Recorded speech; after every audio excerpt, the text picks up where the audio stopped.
We're going to take a look at John's butterfly below the water.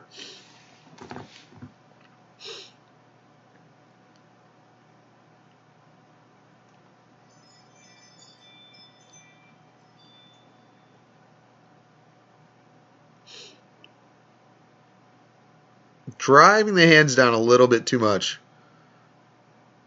And we can see that mistiming on the kick. That's something that we're going to be working on.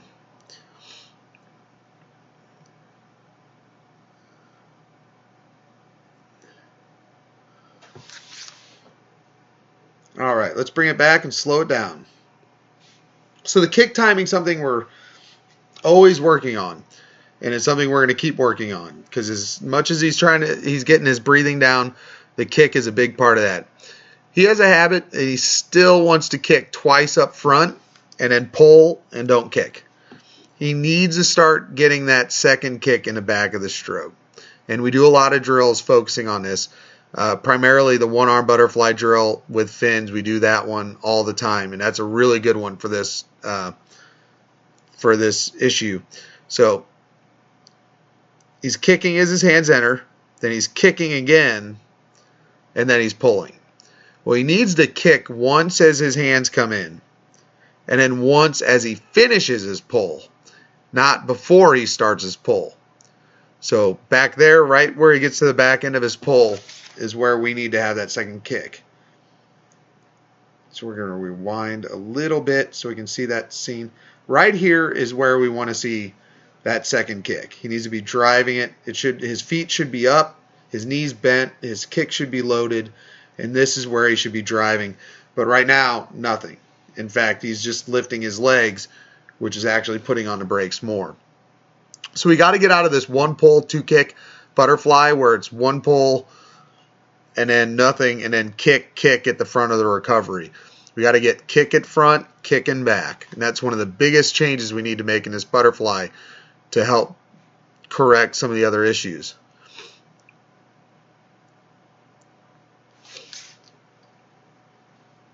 Solid turn, a little rush with that first kick, and that streamlined position, his hands are coming across his cheek. If we can bring it back, you can see that. His arms aren't really locked in.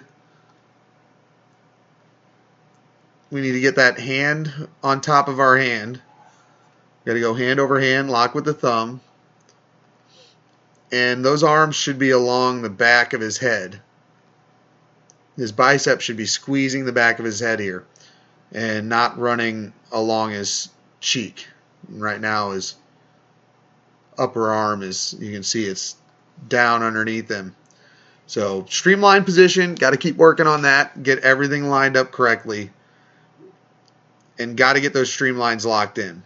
As one of the big things we keep working on in this group. We're going to keep working on it because it's just essential to modern swimming.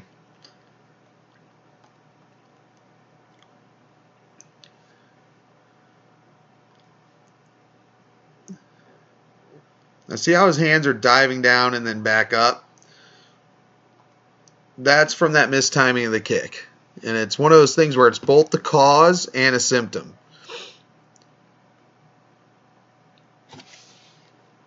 So he wants to kick, drive that second kick, and keep those hands closer to the surface, pointed where he wants to go.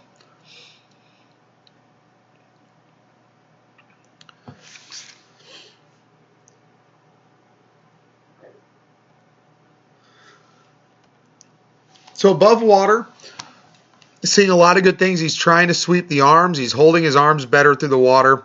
Sweeping a little too far on the recovery, getting into that A position instead of the Y position. Head position's better. We're getting the head up early, which is what we want. That's a big change. It's probably the most positive change I've seen over the last year. But he's still late getting the head down. And a big part of the late getting the head down has to do with the fact that his kick timing is off. When we move underwater here, we saw it plain as day, still doing that double kick up front. His kick needs to go from the front, one kick up front when the hands enter, one kick as he pushes back on the pull. When he pushes his hands back towards the exit, that's when that second kick should fire. And that'll give him a lot more consistent propulsion from the legs, which will help him with the breath and the head position and the arm recovery. As he fatigues with both kicks up front and no kicking back, his stroke is going to break down very rapidly. In particular, his head position and his timing with his breath is going to break down. And that's exactly what we see once those muscles get fatigued and we can't maintain a higher velocity. So getting that kick in the right spot will help him maintain his stroke on a longer distance butterfly, especially when he's getting tired. Turn looks solid. Streamline we still need to work on. He's not locking in, and he's not, at least on the video, and he's not really getting tight, and he's not getting his arms over the back of his head and getting his head tucked in tight. So we just got to keep tightening that up. You know, we work that every day, and it's something we need to really focus on and take seriously, because we gotta make sure that the early parts of our lap we're not making errors that are slowing us down, because those will affect us for the whole lap. By and large, good improvements on his butterfly. We just got some old habits still sticking around. That double kick is the big one. If we can get that out of there and get that changed, then his butterfly is going to continue to improve drastically. So, great job, John. Look forward to seeing you at practice.